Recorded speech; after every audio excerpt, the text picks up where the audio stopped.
Open your cerebral cortex and shift your lobes into upper beta phase because you are going to have Bitcoin knowledge transmitted directly into your vestibulocochlear. Your host at Bitcoin Knowledge is Trace Mayer, an early Bitcoin advocate since it cost $0.25, but this is not intended to be investment advice. A doctor of jurisprudence, but this is definitely not legal advice. And an investor in core cryptocurrency infrastructure, including Armory, BitPay, Kraken, and Mitagio, but this is not a recommendation of those services. Here, you get fed via direct mind download with pure and free Bitcoin knowledge.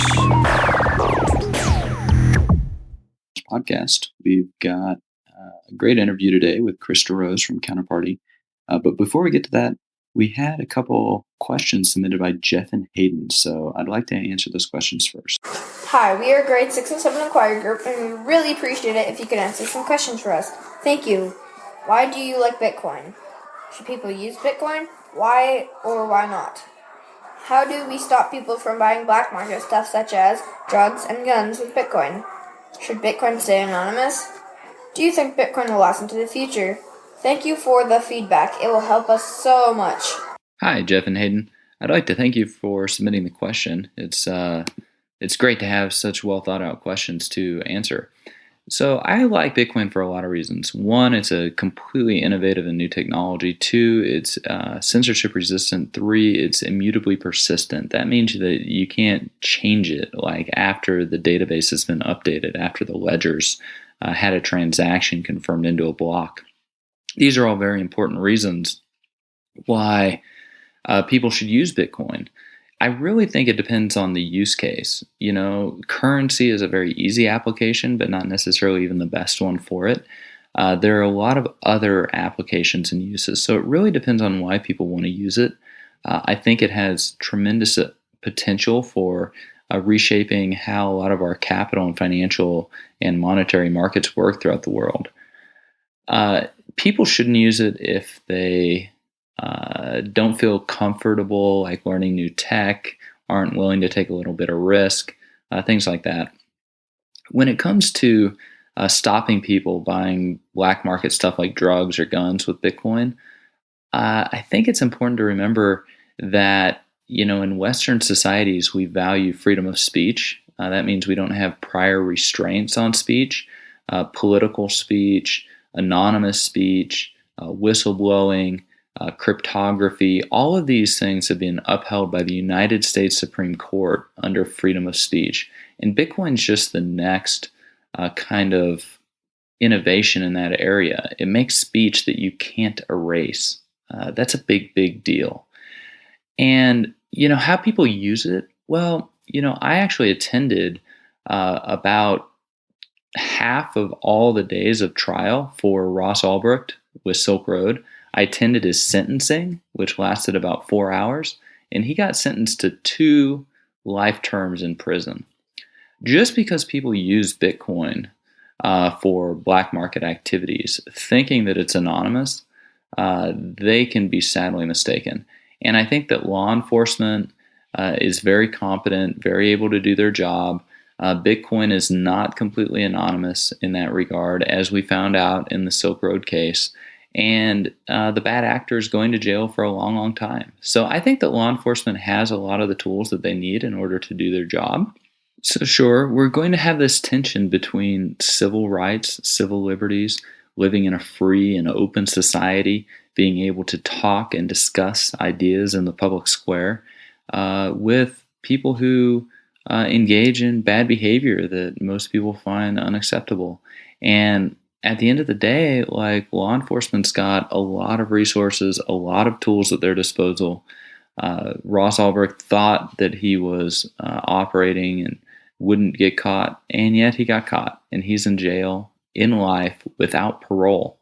And, you know, that part of the judge's reasoning for the sentencing was to be a warning to other people who might think of engaging in this type of behavior.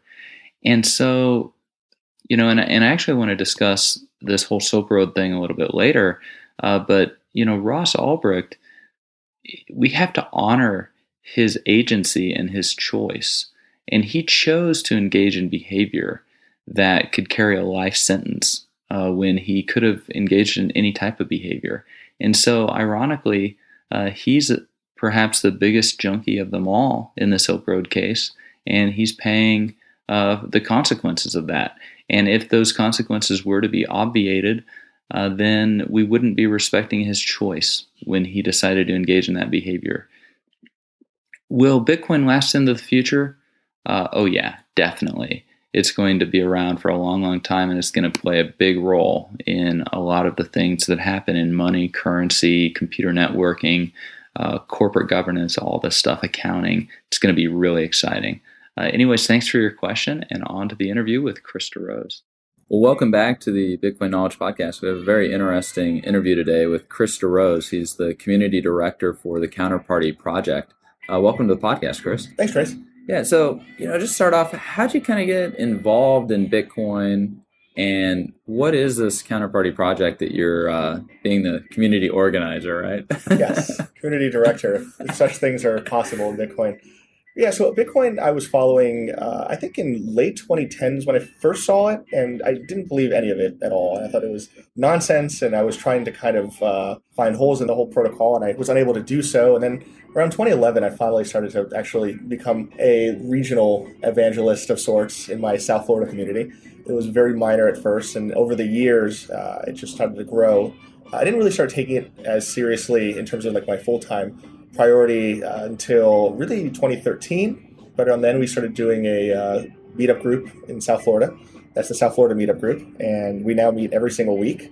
For anybody in the audience who lives in South Florida, certainly come on out if you haven't already. We meet in Boca Raton, Fort Lauderdale, Miami, and we switch through those three locales on a weekly basis. And as I was doing Bitcoin, there's a lot of stuff that's popped in and out of the Bitcoin space. If you've been doing it for a while, certainly you remember seeing Litecoin for the first time and then wondering, is Bitcoin really the only protocol there's room for in this space? And then we've seen things like Ethereum and BitShares. And I think what attracted me to Counterparty is that it is Bitcoin in every sense that was important to me. You use a Bitcoin address, you exchange over the Bitcoin network. And I think it really fits into what Jeff talks about, where he envisions Bitcoin as a IP layer of value transfer on the internet. And there are protocols on top of that IP layer that we can build. And so I think Counterparty fulfills that goal, which is something that I really want to see. Now, this is really another layer of abstraction, right? So, Correct. what do you mean, another IP layer or another protocol layer on top of Bitcoin? What are we doing with this? Right. Why does it matter? Right. So IP is maybe not the best analogy, but it works pretty well. IP is just a protocol for transferring information between two addresses. It doesn't do name registration, which is what DNS does. It doesn't even guarantee delivery, which is what TCP does. Nor does it serve state in the terms of web pages, as you see with HTTP. These are all additional services that were built onto the very basic level that is IP. Now, if you translate that into the Bitcoin space, we can say, well, what is Bitcoin? Well, Bitcoin doesn't do names, it just does numbers, and Bitcoin doesn't do a lot of things but transfer value between two parties. And that's a lot. It's by no means a small task that it has achieved. But there's problems, I think, if we want to scale, and some of those problems include maybe names. The Counterparty does that to a degree, but more specifically, tokenized value representations. So you look at things like stock certificates. So you wouldn't necessarily have a functioning stock market if we always transmitted some investment between each other in dollar terms. We need to abstract value. And so we buy shares in Microsoft, and now we have a bearer certificate that's a Microsoft share. Well, with Counterparty, you can do that. You can create shares in your company. Those shares and that value transmit over the Bitcoin network. You use your Bitcoin address, and Bitcoin is merely the value transfer mechanism. Counterparty lets you decouple a token from the value of Bitcoin, yet it exists over the Bitcoin network for all the other reasons we use Bitcoin: identity, security, on and on. And I think that some of the things we talk about in the Counterparty project is how to build from there. So smart contracts we have in testnet. For anybody who's a fan of Serpent, the Ethereum proposed standard, that is what we use. And it is very functional, and it will be switched on very soon. So we can do things like that in addition to the base levels of Bitcoin. It's all of the additional programmatic features that are involved in smart contracts, these sort of conditional deliveries of assets and value in this tokenized space. This is traditionally what's considered Bitcoin 2.0 projects, extending the functionality of the core protocol by abstracting on top of it. And when we do have these assets abstracted on top of it, we're able to have atomic transactions that take place with these assets. Correct. Could you perhaps describe the process, how that works exactly? Right. So we use the consensus mechanism of Bitcoin, which was very important to me. I try to study blockchains as best I can, but the fact remains that the Bitcoin blockchain is the most powerful and the most successful by a lot. So we use the Bitcoin consensus network. We use the mining consensus algorithm to perform all validations for us. And we run what's called federation servers on top of that. So we encode into Bitcoin transactions the scarce data and the financially sensitive information that gets inserted into the network. We know that that was transmitted by the parties involved. The Counterparty network does some validation on top of that to do basic security checking on the encoding and such, but it leverages all of the existing infrastructure for Bitcoin for this purpose. And there's a lot of subtleties to it. It is a little bit complicated, but that's the overview of how that works. Where does it get encoded? Is this in the scripting language, like the op return? Where's it get encoded in an actual transaction? And are there risks to where it gets encoded? Could it be pruned, for example? Right. So we're using op multisig now. And for any miners that are listening to this, we don't want to use op multisig. We want to use op return. We've written all the code for op return, and the only reason we don't use it by default is because some miners don't seem to want to process it. So, Counterparty is a little controversial for, I think, certainly adding more value to the Bitcoin network than it was asking for. If you're running a currency with a market cap of $5 billion and then you put another $5 billion of asset weight on that network, now you have a $10 billion network, and Bitcoiners didn't necessarily ask for that. So we get criticism for that. I can get into that in my attitudes on it, but there's some risk involved there. And we use check multisig, not because we want to be abusing the system, but because I think that it's fairly obvious now that we have all of these protocols, and even the core devs, I think, agree with us that we can be putting this metadata into the transaction. We'd like to use op return because that lets us, signal intent. It tells the network where this data sort of fits in the scheme of things. And it also gives the miners more discretion in terms of what type of data maybe that they want to be processing, and certainly the ability that they can prune. If we put it in op return, it's a lot easier to compress down the line. People can remove that data if they don't want it from their repository. What about other projects like sidechains, for example? How does Counterparty interact with or compare to this proposed sidechains by Dr. Adam Back? Yeah, so sidechains is certainly something that we'd be open to and would like to use. And it may be that this is just a stepping stone for that implementation. We don't have the option of using sidechains now, so we can't really work with that at the moment, but we've been following it, and it's certainly something that's on our radar. As we have options there, it's entirely likely that we'll begin pursuing them. We want guidance and we want clarity from the miners, and we want it from the devs. And it seems like people do like this direction on average, and the support infrastructure is still getting fleshed out. So as it gets fleshed out, we will use that. Kind of switching gears a little bit, you recently had an article in the oldest financial trade magazine, American Banker. The title was The Rise of the Blockchain. Can you kind of give us a little bit of a summary on that, and perhaps where you're going with the additional articles that are going to be in that series? Yeah, I see a lot of coverage on Bitcoin, and I think about Bitcoin a lot. I've been writing for Bitcoin Magazine. I did some writing for Cointelegraph and some other smaller articles elsewhere. I think I targeted American Banker for all the reasons that you brought them up. I think they're a very traditional news source, and they really embrace Bitcoin in, I think, a meaningful way. I wanted to set the record straight in ways that I don't think it's being set straight. In particular, we have a lot of people trying to redefine this word blockchain lately. It's a little infuriating to me. I don't know if the audience agrees, but I've heard claims that the blockchain was invented in the 80s, that the blockchain can run without a token of value. These are things that maybe they are controversial, but I don't think so. As somebody who's been following Bitcoin for a while now, I think these attempts to redefine blockchains are silly, and I think that they're distracting, in particular, to that community. I think you have people that are not very technically inclined, and now they're getting these conflicting messages. And so I felt like, I think there's some very common sense guidelines we can give, to the effect of what does a blockchain accomplish, how does a blockchain work, which will be the next in the series, and what are the competitors doing will be probably the series entry after that. Hitting on competitors, what about like this company, this really small company called Ripple Labs. I mean, are they dealing with blockchains, or how do you think they fit in this overall scheme? Yeah, scheme might be the operative word there. I don't want to allege that they're in any way like scandalous, but the scheme, as far as I could tell, was to throw around the word blockchain and market a company to a group of people who maybe wanted to buy a buzzword. I can't quite figure out that end of things.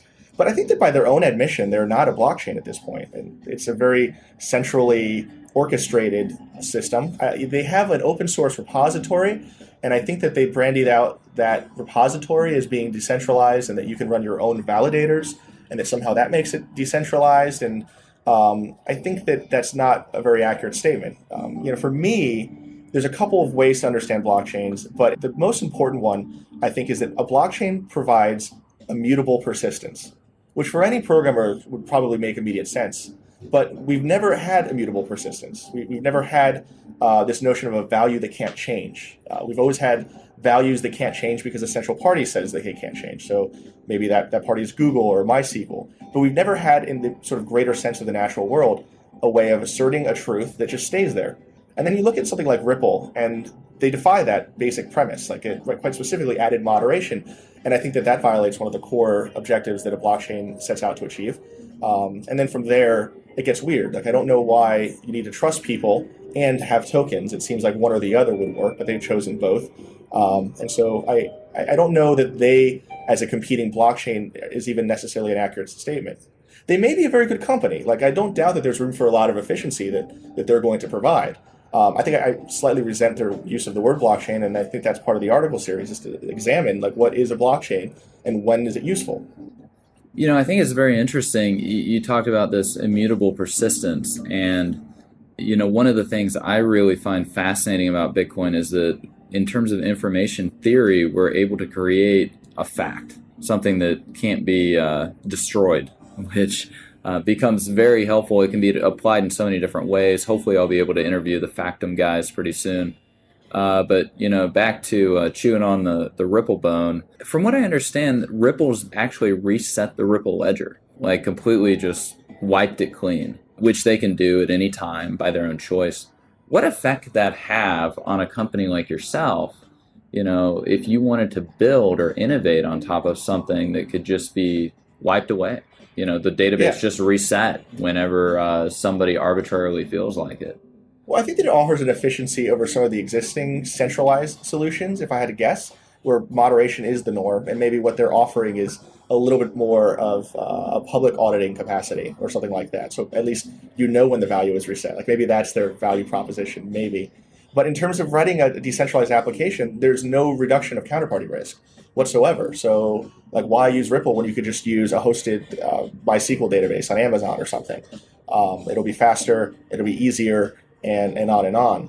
I think that the repercussions that they'll have in the community amongst developers is that there's no trust, nor should there be, because they've demonstrated that they can and they will modify whatever the truths are that you try to assert with them, as it is financially or politically needed. So say you're chief technology officer at Morgan Stanley or JP Morgan Chase. You get these clowns coming in like every week.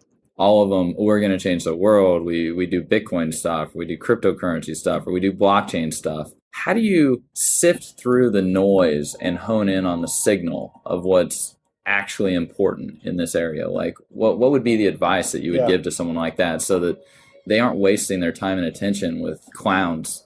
A track record. You're absolutely right. So everybody comes into the Bitcoin space and they announce their paper and this will change the world. And then a year later, it's hard forked or it's forgotten or whatever it is. There's just this strange hype cycle as there's this suspension of disbelief amongst everyone. Like, this blockchain was created, so all the rules are off, and now anybody can come in with a white paper and change the rules again. But the historic moment that we had with Bitcoin is probably not going to be repeated often. And so my apprehension at this point is, for anything that's new, I'll read and I'll consider things, but it takes a good year or so before I really have a solid opinion of a project. And that was true for Counterparty. I think I really didn't get super involved until like November or December, when they've been out for about a year. But off the bat, you don't get to just announce success before you've done anything. So that would be one guideline. But another guideline too is, look at look at the numbers. Bitcoin has done so well. It's done well for so many years, and it's done well in almost every metric: transaction volume, hashing power, VC funding, on and on. So when somebody comes, they don't have the network effect. They don't have any of these metrics to choose from, and they should probably be treated with a degree of reservation that would entail. I think mostly people are just so bananas because they've been shown that the impossible was true, that they consider that anything impossible is true. And then that's where you go down the path of insanity, it seems, because we've all seen that in the space. Kind of like a barracuda, just anything flashy, like you just start swimming after it, right? It's true. It gives a whole new meaning to proof of work. Yeah. I had a law professor, and she'd ask questions, and you'd have to answer, and she'd be like, "That's a nice answer, but cite me a case." It's like, show me the code. Like opinion, white paper, like all this stuff's nice. Show me the code. And, when you've been working and tinkering on things for several years, when you've had the world at large, like just banging on your stuff for 6 years. I mean, the shadiest people in the world, right, have been like trying to break Bitcoin. Yeah. It's still here. Hasn't been broken. Yep. What else has a track record like that has just been absolutely ground up as much as possible and yet comes out pristine? Yeah. The code is very elegant with Bitcoin. The proof of work is there. We got how many hundreds of thousands of blocks in the blockchain. Yep. If you're going to try something else, is it just the next shiny thing, or is it something that's actually had significant amount of human and intellectual power allocated to it and research behind it and tested and banged on and all that stuff? I think, too, that Bitcoin itself, you should consider, like, we take it as a given that Bitcoin works, and I certainly believe that. But every time there's a block, it remains to be seen if the next block will be forged. Like, we have reason to believe it, but it's a running hypothesis. It's still not quite a fact. Like, it has to prove itself every time. And and this one even gets into the immutability aspect. Like, it's been immutable for the 6 years or so. Like, so far it's been immutable, and it's amazing and it's wonderful. But then you take a look at, there's still a lot of risks in there, and then these investors sometimes want to go on and compound that risk with like yet more risk because the risk in Bitcoin isn't enough. But some of it's greed, I think. Like it's a sort of a chance to sort of become and reset, your investment strategy, and I don't know, succeed in these gigantic ways. But all of that is part of the Bitcoin space, I guess. It's science too. It's how science works. You gotta pound on stuff. Testing, hypothesis, testing again, reformatting, refiguring your hypothesis, testing again. I mean, that's how we engineer. I had someone on the podcast a few years ago, and we were discussing this about how our early attempts, things like DigiCash and eGold and Gold Money, how those were like early attempts of the horseless carriage. And, after 100 years, like an automobile today, and even an automobile in another 20, 30 years, is going to be completely different. And you can't even compare it to an automobile when they first came out. Yeah, of course. We've just had so many advancements. Pretty soon we're going to have driverless cars, and perhaps we're going to have solar roadways and like all types of things that are just like, it's just going to be a completely different way of the whole transportation industry. And so likewise, our financial industry is going to have a lot of change because of this fundamental scientific and technological breakthrough of creating a blockchain, of solving that distributed consensus Byzantine generals problem. So, just to kind of end the interview, what are you most optimistic about in the space? Well, my own project certainly is what I'm most optimistic about, and that's why I joined it. But outside of Counterparty itself, I think people don't always like to hear this, but I think we need more support from the traditional banks. I think we need more support from traditional financiers and investment professionals. That's one of the reasons why I wrote the American Banker series, is because I felt we needed that. But what I'm optimistic about and what I see is that they're coming. They're taking this seriously. I see that happening more and more. I think a lot of people in the movement are going to lament the growing up of Bitcoin. But I think that on the whole it will be good. And I think too that a lot of the core principles that the anarchists were fighting for will be achieved, but I don't think it'll happen soon, and I don't think it'll happen in the way that they envisioned. So I'm still not divorced myself even from a lot of those ideals. I like to talk about the fiat coup, this they coined this term, the best I can tell. What I foresee happening over time is what we'll probably see a lot of value transfers go over Bitcoin. It'll happen incrementally, and it'll happen in weird and strange ways. We'll be purchasing stocks perhaps over Bitcoin. We'll be doing point of sale purchases over Bitcoin. We may not know that we're using Bitcoin. Like I foresee us spending dollars for all intents and purposes over a Bitcoin link, either through the Counterparty system or something else. And then what'll happen at some point, I think, is that people start looking around and realizing that they were kind of using the training wheels of Bitcoin. That, wait a second, we've all of a sudden, every single transaction now is denominated, it's backed in Bitcoin in this sort of indirect way. And I don't know if that'll happen like at a sudden time, and then we'll realize like, oh my God, the fiat coup has happened.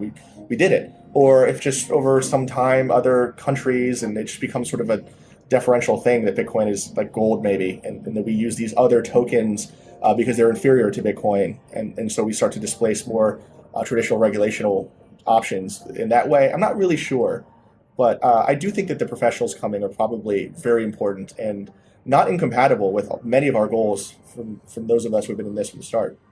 So there we have it. The more things change, the more things stay the same, huh? Yeah, it seems so. Thanks for the enlightening interview on these blockchain 2.0 applications. We've had Chris Derose, community director for the Counterparty project. Thanks for being with us. Thank you. Be sure to get a copy of the free Bitcoin Guide at freebitcoinguide.com. Got a question or suggestion? Record your voice at bitcoin.kn.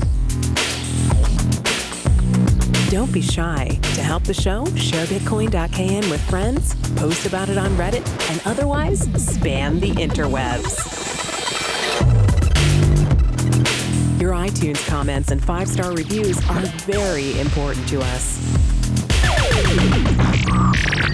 Please continue tuning in to the Bitcoin Knowledge Podcast, where we release interviews with the top people in the Bitcoin world. Now take some choline and let that Bitcoin knowledge consolidate.